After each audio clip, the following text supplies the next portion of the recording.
kare-kare, salpikaw, Iberian chicken. What could be next? Welcome to Gio's Digibite Kitchen.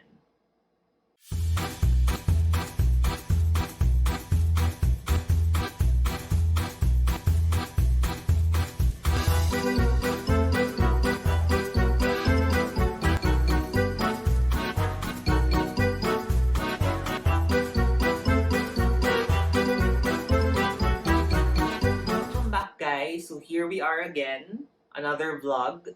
So if you watched our last vlog, we actually made Iberian chicken, which took a lot of time to cook.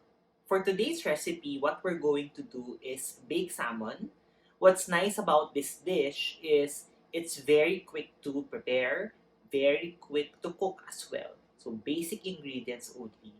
But before we go to the kitchen, let me just remind everyone that number one, click subscribe so that we know that you're enjoying Gio's videos. Ay, si Gio, ako pala yun.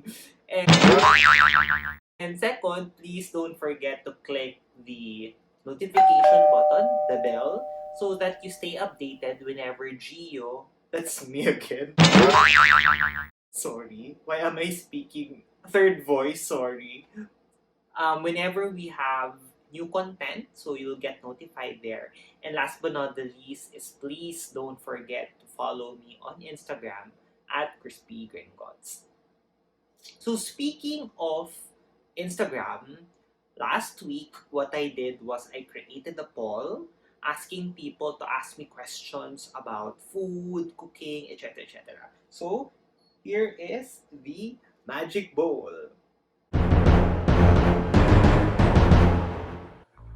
Alright, so with this magic bowl, I've placed everyone's comments here inside and maybe let's choose a few questions before going to the kitchen and let me answer. Alright, so let's start.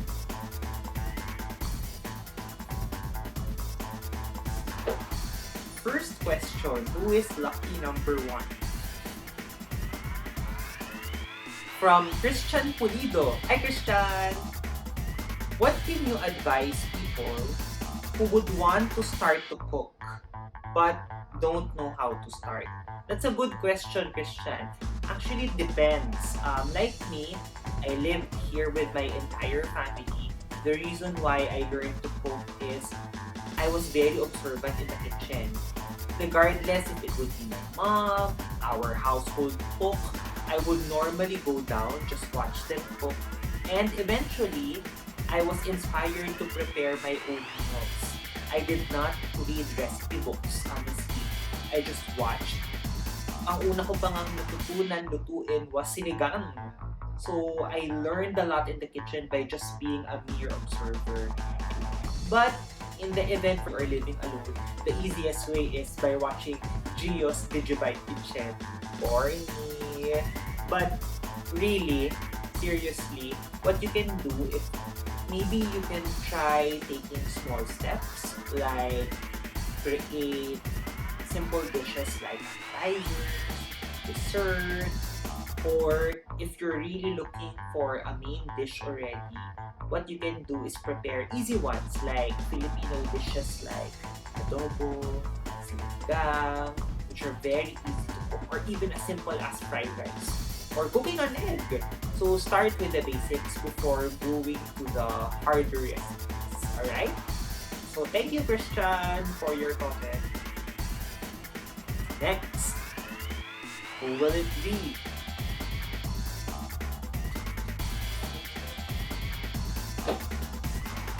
Let's see. Next, Mireille Pio de Roda. Hi Mireille! Miss you so much! Okay, so here's Mireille's question. How do you find the time to film yourself and edit? Thanks Mireille. So if this is not known to everyone, I am a one-man team. So it is me who cooks, does the VO, edits the content, publishes it on YouTube, like any other YouTube creator.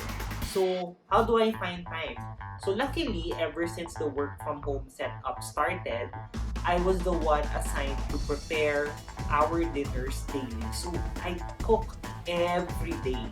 And what I normally do, whenever I start preparing my dishes, I will just put my camera or my phone on the tripod and film as I do the dish. I serve dinner at around 7:30.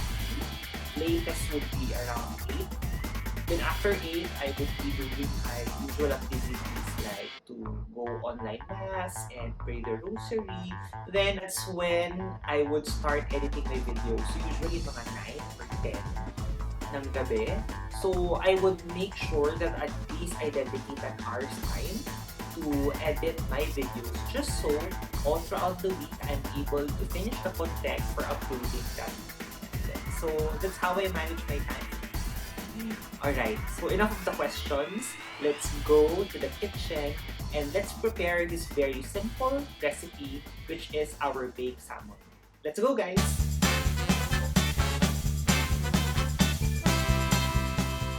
Prepare your salmon belly, lemon juice, Lipton onion mix, mayonnaise, quick melt cheese, butter, pepper, and salt. First step is to pat dry your salmon belly with some paper towels. Do you remember doing this in the Iberian video? Yes, it's deja vu. You also have to put slits on your salmon belly, similar to what we did with our chicken pieces from the previous recipe. Next step is to get some butter and grease your baking dish. Next step is to add a little salt and some pepper. And add generous amounts of lemon juice to your salmon belly. And regardless if you use a fresh lemon or not, it is okay. Our hero ingredient now comes into the picture. Get a spoonful of mayonnaise and mix it with your Lipton onion mix. Mix it around to ensure that it is rich brown in color. Start in the middle and start spreading this mixture onto your salmon belly. Then top it off with our grated quick melt cheese. Just a tip to everyone watching this vlog is to make sure that the variant of cheese you are using is a quick melt version. What we want to avoid is using ordinary cheese, and it ends up getting burnt once you are starting to bake this dish.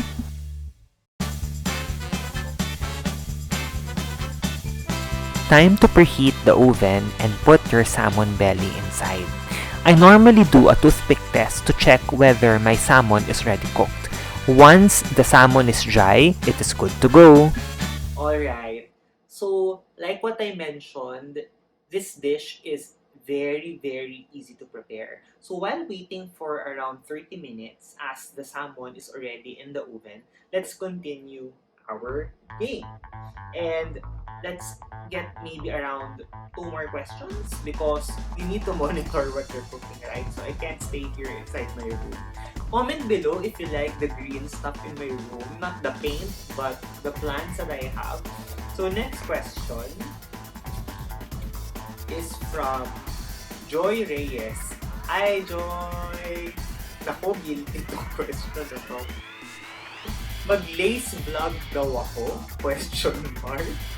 Alright, so Joy is one of the people who knows that during one of the recent sales, I bought like more than 20 bags of potato chips. So, guilty pleasure. And what I did is, my bed has a drawer underneath where I put all the snacks there because after a long, tiring day, what I would normally do to reward myself is to eat a sinful treat. So, that's it. So, Lace Vlog, maybe when I have the time to think of a recipe that uses lace. Pwede ba yun? Alright. And one more. Let's see who will be the last one. Let's see. For those who did not get selected, thank you so much for answering. But Maybe in the next vlog, let's see. The last question which I will be answering for this vlog is coming from Reg Maligat. Hi Reg! Reg was my classmate back then in UAMP. And thank you for answering. So what's your favorite food? Shucks, ang hirap, ang hirap. If it's something I cook at home, it's really adobo, kare-kare, Iberian chicken. But if I go out, the food that I really love would be hot prawn salad. Yum, yum, yum, yum, yum. Like, I super love hot prawn salad. And I'm so happy I was able to learn to cook it during this quarantine. I also love Frankie's. And maybe another dish is I really like Greek food. But recently, I had a sad incident where nabasag yung ngipin ko. So I'm really having difficulty chewing protein in general because every time I eat something with texture, nababasag yung ngipin. So yun, medyo my preferences changed a bit. But I also like french fries lately because it's so simple, but if you put a lot of flavorings like sour cream, barbecue, cheese, I even recently bought sweet corn. Sobrang yun, sarap. So, yun. So, I hope that answers your question. I So, let's go back to the kitchen at baka nasusunog na yung Let's go! Once your salmon is toothpick dry, it's ready to serve. But what I normally do is I get a torch and burn the cheese a little bit just so it has additional flavor. Then there you have it. You can serve your baked salmon to your family. Isn't it easy to prepare baked salmon? It is not only a hearty dish, but it is also something healthy which you can add to your menu. And for our next recipes, since I asked it during the poll, maybe you can comment what next recipe would you want me to prepare for you. But for now, please keep safe. So see you next time, guys. Stay safe.